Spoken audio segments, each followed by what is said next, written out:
ശരി, അപ്പോൾ ലയണൽ മെസ്സിയുടെ കണക്കുകൾ നമ്മൾ നോക്കി, അർജന്റീനയുടെ കണക്കുകൾ നോക്കി. എന്താണ് ഇന്നലെ കളത്തിൽ സംഭവിച്ചതെന്ന് ജയേഷ് പൂക്കോട്ടൂർ നമുക്ക് വിശദമായി പറഞ്ഞു തരും. ജയേഷ്, അർജന്റീന എങ്ങനെ ജയിച്ചു, ഇംഗ്ലണ്ട് എങ്ങനെ തോറ്റു? അർജന്റീന എങ്ങനെ ജയിച്ചു എന്നാണ് കാരണം അർജന്റീന മത്സരങ്ങളിലെല്ലാം അങ്ങനെ തന്നെയാണ് ജയിച്ചുകൊണ്ട് പോരുന്നത്. തീ ഇംഗ്ലണ്ട് എങ്ങനെ തോറ്റു എന്ന് പറയുന്നതായിരിക്കും കുറെ കൂടി ലളിതമെന്ന് തോന്നുന്നു. കാരണം പരിശീലകൻ തോമസ് തുഷേലിന്റെ ടാക്ടിക്കൽ ബ്ലണ്ടറുകൾ തന്നെയാണ് ഇംഗ്ലണ്ടിന് വിനയായത്. നമുക്കറിയാം, മാഞ്ചസ്റ്റർ സിറ്റിയെ അട്ടിമറിച്ചുകൊണ്ട് ചെൽസിക്ക് champions league നേടിക്കൊടുത്ത പരിശീലകനാണ് Thomas Tushil. Premier ലീഗിലടക്കം വലിയ രീതിയിലുള്ള എക്സ്പീരിയൻസ് ഉള്ള പരിശീലകനാണ് തോമസ് തുഷേൽ. പക്ഷേ ഇന്നലെ ഡിഫൻസീവ് മോഡിലേക്ക് പോകാനുള്ള തുഷേലിന്റെ തീരുമാനമായിരുന്നു ഏറെ നിർണായകമായത് ഈ മത്സരത്തിൽ. മറുവശത്ത് ലയണൽ സ്കലോണി ആവട്ടെ കൃത്യമായ ടാക്ടിക്കൽ തന്ത്രങ്ങളുമായിട്ട് തന്നെയാണ് കളത്തിലിറങ്ങിയത്. അതിൽ തന്നെ എടുത്തു പറയാനുള്ളത് 3 നിർണായക സബ്സ്റ്റിറ്റ്യൂഷൻ ആയിരുന്നു. ഇപ്പോൾ മത്സരത്തിലേക്ക് വരുമ്പോൾ അർജന്റീന 4-4-2 എന്ന ശൈലിയിലാണ് കളിച്ചത്. മറ്റു മത്സരങ്ങളിൽ നിന്നെല്ലാം വ്യത്യസ്തമായി.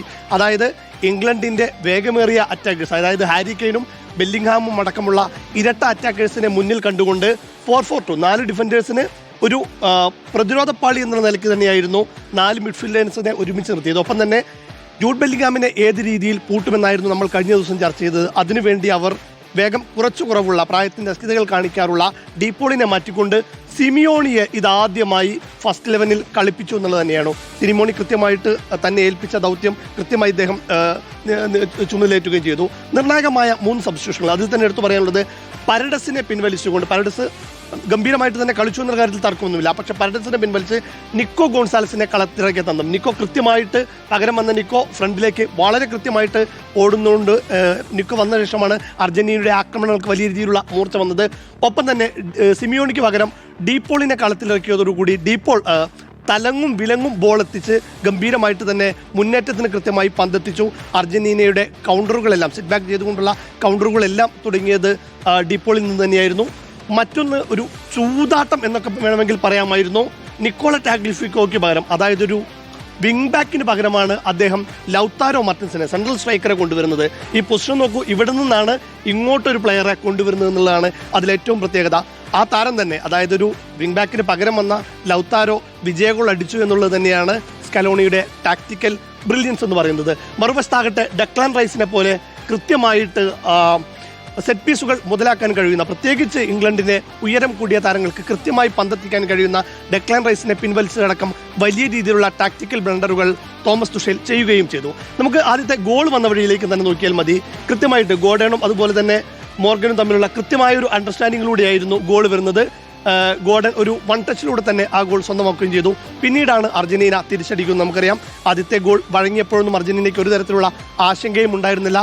ഇതെല്ലാം സ്കലോണിയുടെ കുട്ടികൾ ഈ ടൂർണമെന്റിൽ തന്നെ 4-5 തവണ കണ്ടിട്ടുള്ളതാണ്. അത് വിജയകരമായി മറികടന്നിട്ടുള്ളതാണ്. അങ്ങനെ തന്നെയായിരുന്നു ആദ്യത്തെ ഗോൾ പിറക്കുന്നത്.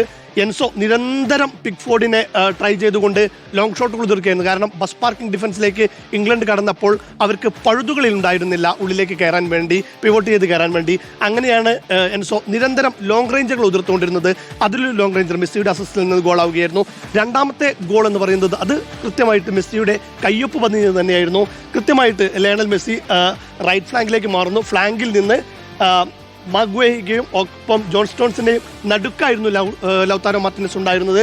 അദ്ദേഹത്തിന്റെ ഒരു ലോ ക്രോസ് എന്ന് പറയുന്നത് അതിലൊരു അത്ഭുതമുണ്ട്. കാരണം ഉയരക്കാരായ ഇംഗ്ലണ്ടിന്റെ ഡിഫൻഡർമാർ ഓടി വീണപ്പോൾ ലൗത്താരോയുടെ തൊട്ടു തലയ്ക്ക് മുകളിൽ നിന്ന് നേരെ താഴേക്ക് ഇറങ്ങുന്ന പോലെ ഒരു മാജിക് ആ പന്തിലുണ്ടായിരുന്നു. പല രീതിയിലുള്ള ചിപ്പെല്ലാം ഉൾപ്പെടെയുള്ളവ ഉണ്ട് എന്നൊക്കെ പറയുന്ന രീതിയിലുള്ള ട്രോളുകളും മറ്റും വരുന്നുണ്ട്. അത് ഏറെക്കുറെ സത്യമെന്ന് തോന്നുന്ന രീതിയിൽ തന്നെയായിരുന്നു. ലൗത്താരോയുടെ തലയ്ക്ക് മുകളിൽ മാത്രം ആ പന്ത് ഒരു ലോ ഡിപ്പ് വരുന്നു. അങ്ങനെ ലൗത്താരോ അത് കൃത്യമായിട്ട് ഗോളിലേക്ക് എത്തിക്കുന്നു. അങ്ങനെ 2-1 അവിസ്മരണീയമായ വിജയം അർജന്റീന സ്വന്തമാക്കുന്നു. ടാക്ടിക്കൽ ബ്രില്യൻസ് തന്നെയായിരുന്നു, ലയണൽ സ്കലോണിയുടെ കൃത്യമായ ടാക്ടിക്കൽ ബ്രില്യൻസ് തന്നെയായിരുന്നു ഈ മത്സരത്തിൽ നിർണായകമായത്. ഒപ്പം തന്നെ 39-കാരനായ ലയണൽ മെസ്സിയുടെ ഒരു ഇൻഡിവിജ്വൽ ബ്രില്യൻസും ഇതിൽ കൃത്യമായിട്ട് നിന്നു.